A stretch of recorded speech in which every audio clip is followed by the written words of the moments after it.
Well, good morning, Bodada, and thank you for joining me today for the weekly Welsh Government Press Conference. I'd like to provide an update on Wales's economic priorities and our discussions with the UK Government regarding the future of our economy. Later today, I'll meet my counterparts from the UK Government and other devolved nations for the first 2023 session of the UK Interministerial Group for Business and Industry. The representations that I make as Wales's Economy Minister will, as ever, be focused on actions needed to support better jobs within stronger businesses, to narrow the skills divide for more fulfilled careers, and to tackle poverty and the preventable harm that it causes to the future of our economy. Sustainable growth in a fairer UK will be essential to unlocking the exciting opportunities that Wales can maximise from offshore energy and steel to the film industry and cybersecurity. After almost a quarter of a century of devolution, it is clear that reliable and permanent partnerships between governments will be a basic requirement for sustainable growth in a fairer UK economy. The severe economic challenges that we face, together with the climate and nature emergencies, make these questions more urgent rather than less. Ahead of today's summit, on behalf of Wales and the Welsh Government, I'm calling on the UK Government to commit to a long-term and stable economic strategy. The UK is facing a period of severe economic uncertainty and in a weaker position than in any other G7 country. The UK is likely to go into recession as the worst performing G7 country. Real incomes are falling. Forecasts from the Office for Budget Responsibility and the Bank of England indicate that unemployment in Wales is likely to increase between 20,000 and 40,000 people over the next 18 months. Inflation is expected to remain at around 10% over the first half of this year, and productivity is weak. The impact of soaring energy bills and inflation was intensified by the UK government's disastrous early autumn mini-budget, which baked in preventable harm at the worst conceivable time. The lack of reliable and structured engagement between all UK nations has allowed for greater uncertainty for many sectors and workers who face multiple crises. At the same time, businesses and investors looking to the future are not being provided with the clarity needed to secure long-term business plans. Within the powers that we have, the Welsh Government is working constantly to prioritise the long-term action needed to create a stronger and fairer Welsh economy. In 2022, I launched a new employability and skills plan for Wales, offering people practical help to learn, upskill, change career, or start a business. All of those opportunities will be touched by our journey to net zero. That is why we're now drawing together a net zero skills action plan, which will help businesses and workers to identify and support the skills and training required to secure jobs in a low-carbon Welsh economy. Estimates suggest that the foundation economy, or the everyday economy, accounts for 4 in 10 jobs and £1 in every 3 that is spent in Wales. Food is a crucial foundation economy sector which has faced and is still facing many challenges following Brexit, the COVID pandemic, and more recently the war in Ukraine and rising energy and fuel bills. That's why last month I launched the Buying Food Fit for the Future. That's a new initiative to get more Welsh food onto public sector plates. This is part of the Welsh Government's efforts to support the foundational economy. In February, we will also publish our new innovation strategy, following expert input and a public consultation at the end of last year. This will take forward a further commitment in the cooperation agreement with Plaid Cymru on a shared ambition. I want to see Wales receive a greater share of UK funds for innovation, so that we can deliver a culture of innovation that supports everything from better health outcomes to stronger businesses that are fit for the future. We know that businesses are struggling with extremely high energy costs. That's why I've called on the UK government to do more to support them now. But we're also acting now to help to save energy costs for the long term. So through our flagship Development Bank of Wales, we will shortly launch the Green Business Loan Scheme, which will provide low-cost loans with consultancy support to businesses. And later this year, I'll be launching our Manufacturing Action Plan, covering our approach to supporting the jobs and businesses that power local economies and world-renowned products and innovation. But we need our partners in the UK government to support us by developing a long-term economic strategy. Our steel and semiconductor sectors matter to the future of the entire UK economy and are essential to a low-carbon global economy. The UK government has not treated the jobs and businesses involved as serious priorities for a number of years and has failed to act in a consistent way on the very real threats that both face. The decision to leave Wales with less say over less money when it comes to post-EU funds is making the current economic crisis worse. Universities and the third sector in Wales are reporting that significant redundancies will be likely as a result of the UK government's deliberate choice to shut them, and indeed us in the Welsh Government, out of the process. Businesses will not receive the level of support they could have accessed through our schemes had the funding been restored to the Welsh Government. This is perhaps the starkest example of a cynical political attempt to undermine devolution. As the cost is now counted in jobs lost and opportunities squandered, we remain unwavering in our calls for the UK government to end this argument, replace the funding and decision-making processes back here in Wales. On other issues, we have had some notable successes on working in partnership. And I'd ask UK government ministers to learn from this in order to address the harm caused elsewhere. Together, we have made progress on free ports, co-designing the prospectus, and we're now jointly assessing the applications. Ministers from the Welsh and UK government will together select the successful bid for a model that should promote fair work and sustainability. Both the Welsh and the UK governments are investing in the Global Centre for Rail Excellence that will link rail industry demand for train testing services to new jobs and export opportunities in employment. I'm also pleased that UK is now finally taking seriously the need to engage on borders policy. It's a genuine improvement that I'm pleased to recognise today. The lessons are clear. Good engagement has the power to deliver stronger economic outcomes. It's time for the UK government to invest in partnership to secure a stronger Welsh economy and a fairer and more secure UK economy. I'll now start taking questions from the journalists who are here today. And we first start with Elliw from BBC Wales.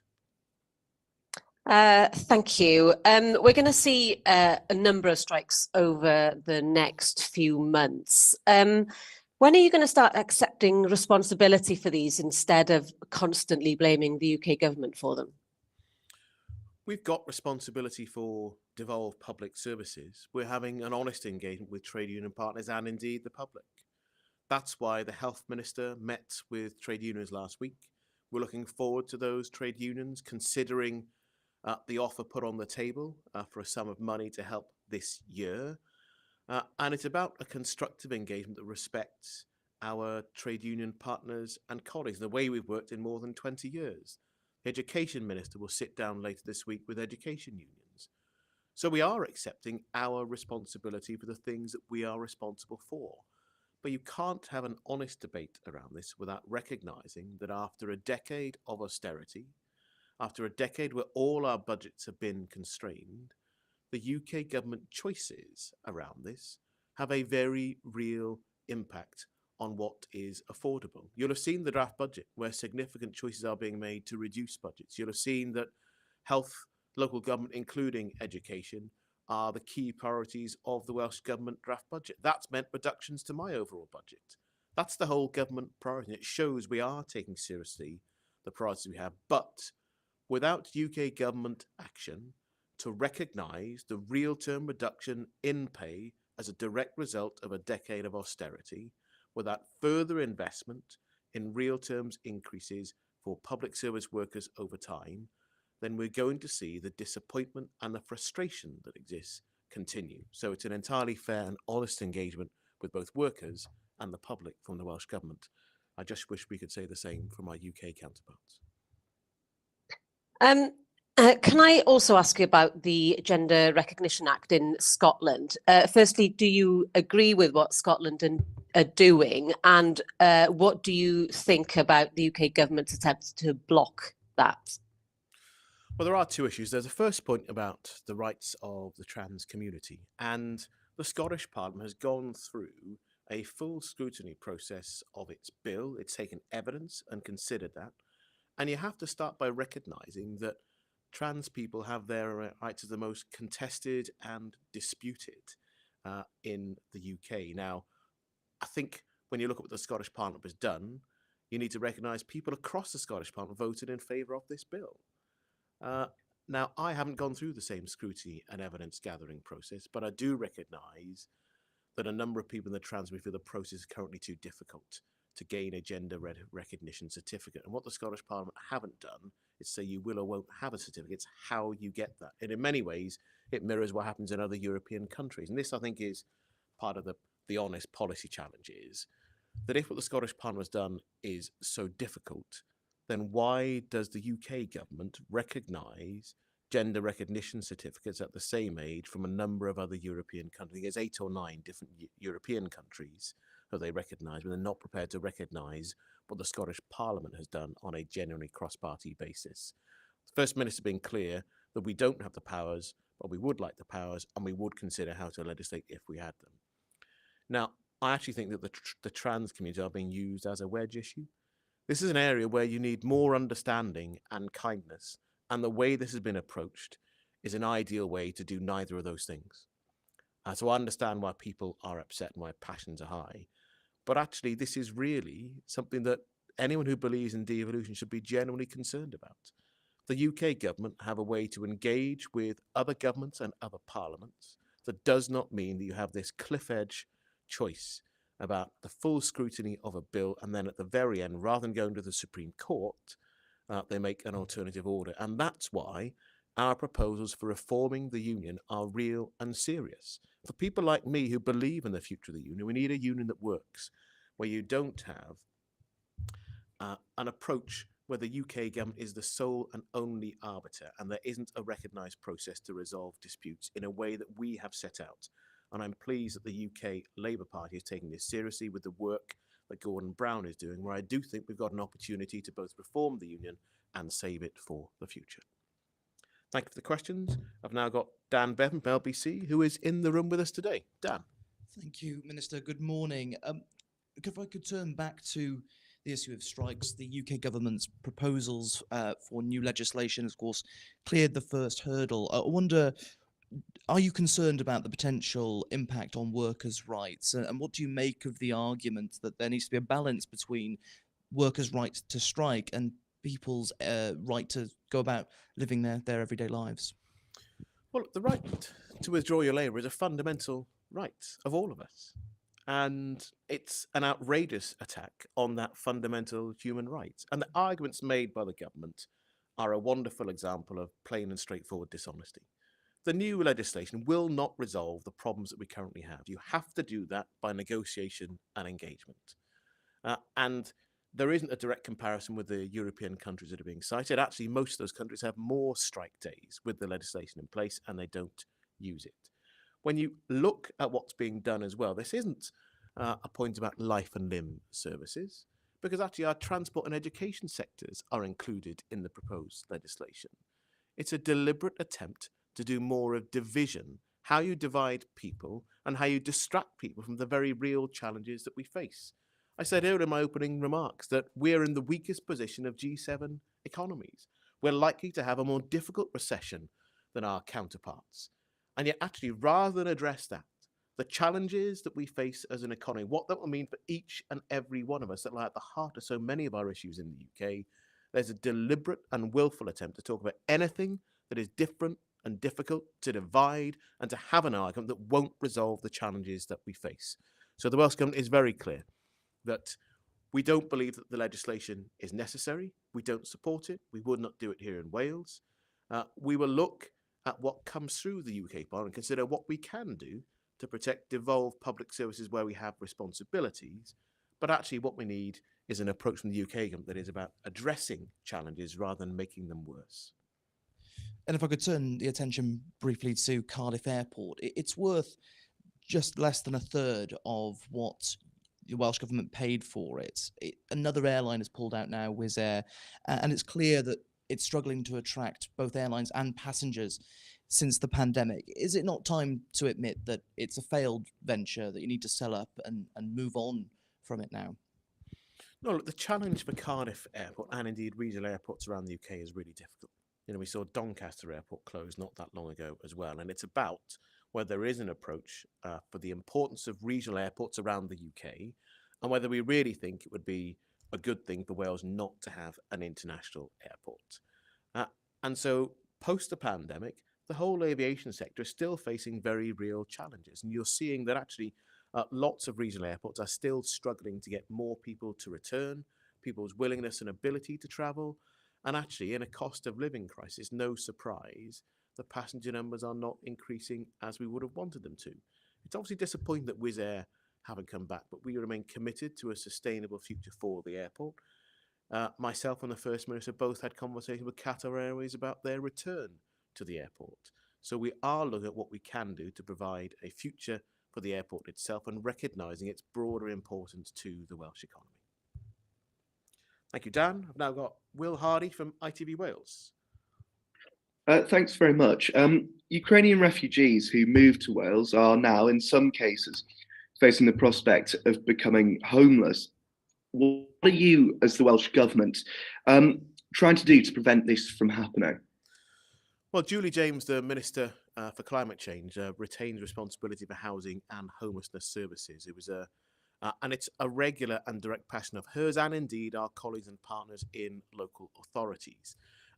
The broad success of the Ukraine resettlement programme, the welcome we've provided to Ukrainian people and families in Wales, is a marker not just of efforts by the government and other services, but by the generosity of people in many different communities around Wales.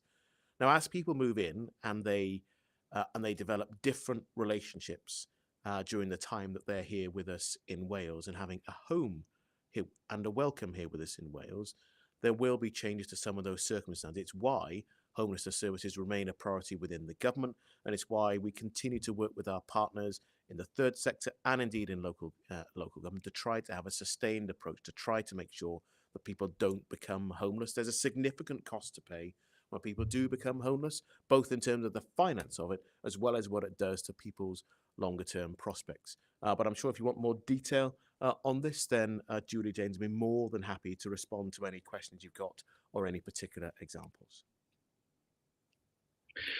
Just in terms of that, though, for people who are, Ukrainian refugees facing that situation, what would you say to them in terms of giving them reassurance that that isn't going to be the case, that they're not going to ultimately become homeless? Well, I'd say to anyone facing the potential for homelessness to engage with the support services that are available. There are support services available in every part of Wales. Your local authority certainly will always provide advice on those prospects. And we're not about to see a Welsh government-driven policy that sees more Ukrainian refugees or other people made deliberately homeless. That's exactly the opposite of what we have sought to do, and welcoming people into Wales after the illegal invasion of their country by Putin. But actually, we've done more than that as well. If you think about people from Afghanistan and Syria who've made it to the UK, we've provided a real welcome and support. And I'm proud that we've done that. It's part of our commitment as a nation of sanctuary, the practical support and help we provide for people to either rebuild their lives here, and some of those people stay here permanently. Some people return to their country of origin. But this is about us recognising that it benefits Wales to have this approach. and it is part of not just our basic humanity. There is a real and practical reason for trying to make sure that these services are successful. So I'm proud of what we have done, and I hope that anyone listening who is concerned about their future will take on the commitment of the government across all ministers and recognise there are support services. And if you're concerned, please do seek support and advice. The next question is from Sean Barry from Business Live. Morning, Minister. Can I just pick up on Dan's point on Cardiff Airport? You're committed to it as an important transport hub for Wales, but where do you see its potential for freight and logistics development? There's a significant amount of land around there, and its potential as a free port. So pivoting away from that kind of chasing passenger numbers against Bristol, if it is to return to profitability, freight and a free port designation might be part of its recovery. And also on the free port decision, there are currently 3 bids in Wales seeking approval for the first free port in Wales. And that's a decision you will make in conjunction with the Department for Levelling Up. So I'm just trying to understand how you will manage a potential conflict of interest in that process, because you obviously wholly own Cardiff Airport. Okay, so on the point around the airport and freight, it is part of what the airport themselves are interested in, to try to improve the amount of freight that goes through the airport. So that is part of how they see their business. Now, obviously, Sean, I'm not trying to run the airport's business directly here. There's a team in place. There's a chair and a board. There's a chief exec and a team, and they understand the need to try to generate more business for the economic sustainability of the airport. But it is an important transport hub for Wales, not just for one particular corner of the country. On Freeport choices, look, it sets out in the prospectus that Welsh government-owned land can be included as part of a bid, but it has to be identified. That doesn't guarantee that any of those bids are somehow promoted or have a privileged position. If you look at other Freeport bids across other parts of the UK, I'd be surprised if there wasn't government-owned land that was potentially identified through part of the selection process. I don't have direct ownership interest, and I've been when people have to identify land, they have to identify what would happen to it. There's a professional process between the two governments. Our officials are assessing the bids that have come in. I look forward to receiving the advice on those bids and then to go through the decision-making process. So I don't accept there is a conflict of interest. Otherwise, you would identify conflict in any area of land where there's direct public ownership interest. So we do have processes that insulate decision makers from those particular issues. I can't give you any indication on whether a Freeport bid would or wouldn't be a good thing for the airport or any other location around Wales, because I'm very keen not to make comments that either prejudice or promote one bid over another. When I need to go through the advice process and the decision makers properly, that's fair to all people. And I look forward at some point in the not too distant future to be able to make a decision together with a UK minister in the Levelling Up Department. And at that point, Sean, I'll be able to give you a much better answer about why some bids have been considered, why some bids have been scored in different ways, and what the ultimate choice is. Okay, thank you. The British Business Bank, you talked about more cooperation between the UK government and the Welsh government. The British Business Bank has now committed £130 million for a new fund specifically for Wales, and you will know that the procurement process starts in March, and we should have the funds making up and running and potentially making their first investments in the autumn. Now, what we don't know is the split between debt and equity, and whether there be ring-fence funds, say in the equity element, that certain amounts of investments have to be made in North Wales or South West Wales or South or the middle of Wales or wherever. But in principle, and you will be consulting on this. It's not your decision. But would you be looking for the British Business Bank to ring fence geographical elements of that fund? Say for the equity element, if it's 80 million, that 10 million has to be invested in companies in the northwest of Wales or in the south or in the Swansea Bay City region. Okay, so fortunately, Sean, I had a meeting with the British Business Bank last week to provide an update on what they're looking to do with the fund. And I'm pleased that they've also had a constructive engagement with DBW, because as you know, part of my concern was that I both want to see more investment from the British Business Bank, so Wales isn't carved out of the opportunities they can bring, but it's done in a way that is complementary to the activities of the Development Bank of Wales. Now they're looking at, and they're going to be consulting on how they would go forward with those investment plans.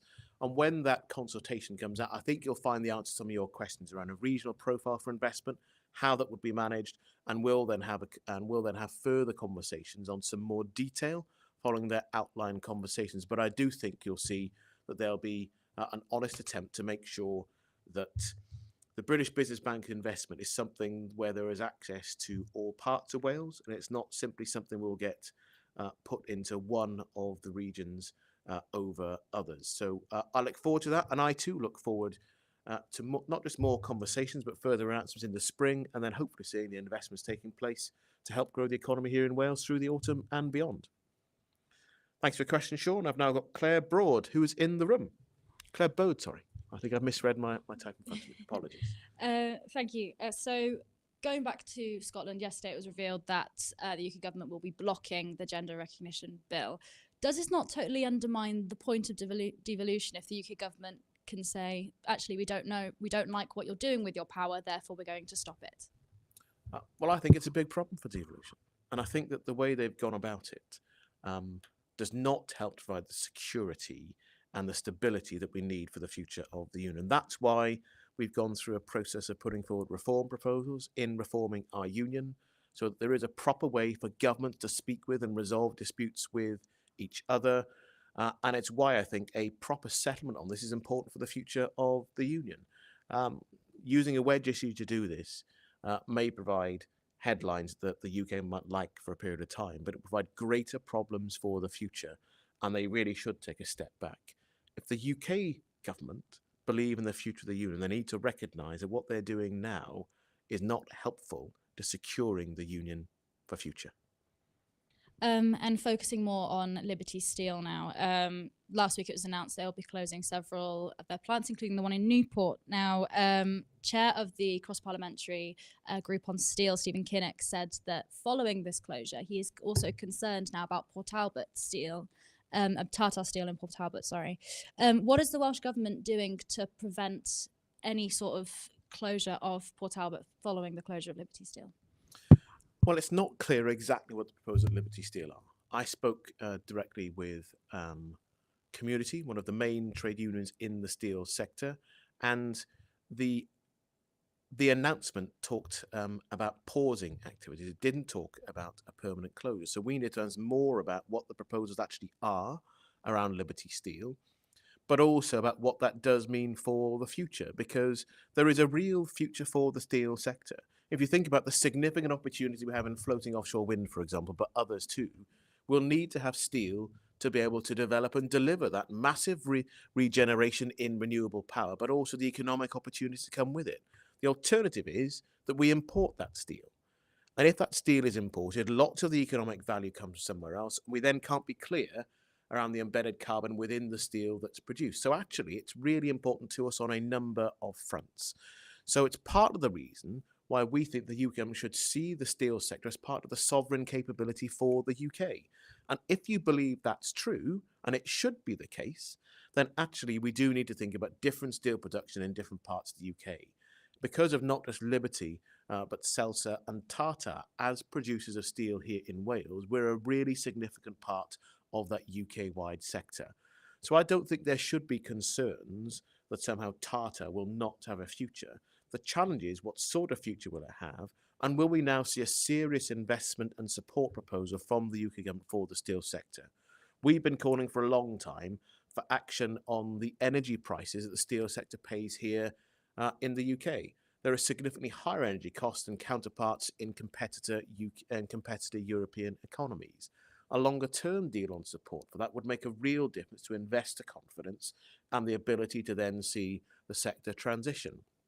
So I think there is definitely a future for steel, not just with the plants that Liberty have, not just with Tata, but across the UK. But it does require serious and long-term investment and partnership from the UK government with the sector itself, and indeed with us, because we have always been supportive of the sector and the way we've helped to reskill people for the future. So steel will look different in 10 years and 20 years and 30 years' time. but I still believe there is a real future for lots of very good jobs to support our future economy with steel produced here in Wales. Thank you. And finally, Will Hayward from Wales Online.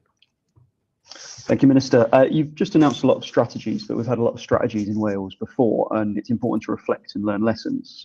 So what do you think is the biggest mistake or misstep the Welsh Government has made in managing the Welsh economy over the last 10 years? And how has that affected your upcoming plans? I haven't gone out looking for a report card on the biggest mistake. I understand why you put the question the way you do, but I'm not going to go out and give a remarkably unhelpful question that might write great headlines for you, but won't help us to have the sort of future we want for the economy. This is about giving a sense of direction and a sense of where we can have opportunities for the future. And if you look at where we've been in the journey with European funds, for example, we've learned a number of lessons in that time. We recognise that we had lots of activity in the first phase of European funds, but we weren't as strategic as we could have been. And we've moved to a more strategic approach on how we use those EU structural funds. Those are lessons we wanted to apply to the future.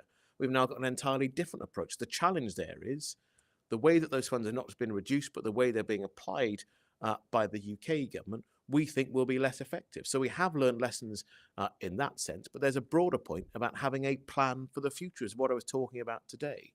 Without a plan from the UK government, at the moment it's very hard to see what their plan is.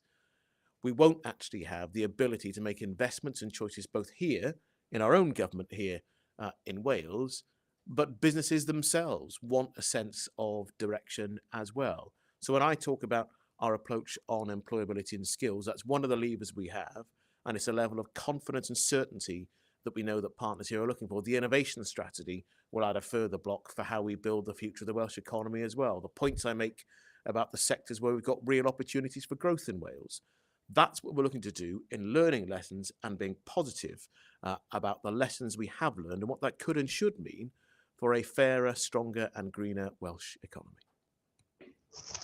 Thank you. I mean, the Welsh economy is really struggling. There are real weaknesses there, and ultimately you're responsible for it. I don't think it's disingenuous to ask you to reflect on what you think have been the issues and lessons you might have learned over the coming years. Surely you're not suggesting that there's been no missteps or mistakes. No, so for example, one of the things we're keen to make sure we address is some of our challenges around both productivity and indeed people who are not economically active. And this is where you see the honesty and the moving pictures between what the Welsh Government does and our counterparts in the UK government. So the Department for Work and Pensions at various points have moved away from interventions around the labour market, and then they've moved back in. So our previous approach on employability programs, we actually did more with people who are closer to the labour market, closer to being job ready. The Department for Work and Pensions moved back into that space in more recent years. So actually, rather than us duplicating or competing to help support those people into employment, we've had a deliberate approach set out very clearly in the employability plan that I launched to help people further away from the labour market. So people who need more intervention and more support to become job ready. And actually, that's a big factor in economic productivity and activity here in Wales. We have too many people overall who aren't in work and aren't able or seeking work actively. Now, that's a big lag on the economy, but it's also a big challenge in lost human capital, people's ability to find work that is fulfilling. And actually, if we're really serious about having inclusive growth in our future, we need to find ways to help support those people. Often, you're talking about groups of people who are challenged in other areas of life. So you're talking about the different challenges that people of colour, people that look like me, face in getting into the labour market and securing positions, the challenges of what childcare looks like for different people as well, people who haven't acquired the same level of skills and qualification through traditional education and training. So that's why we're looking at helping people who are further away from being job ready, because without that intervention, we won't see those people having a real prospect for the future, and there's a real economic price to be paid, as well as what you might call an ethical or a moral price for not supporting those people. So we're shifting our resources to try to do the right thing. And in the budget, which I'm sure you've had a chance to look at, Will, you'll have seen that I've made deliberate choices to carry on investing in skills, despite the really challenging settlement we've got with a real terms reduction in the Welsh Government budget, I'm protecting what we're doing in skills for the future, but also protecting what we're doing around these programs to help people into work,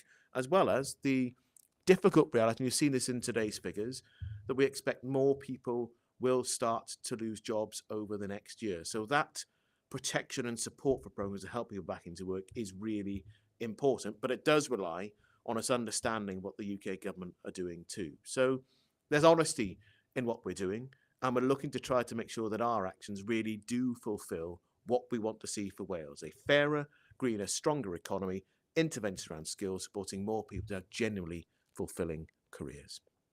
Thank you all very much for your time this morning. I look forward to speaking to you again and taking questions at a future press conference. I hope you enjoy the rest of the day. Take care.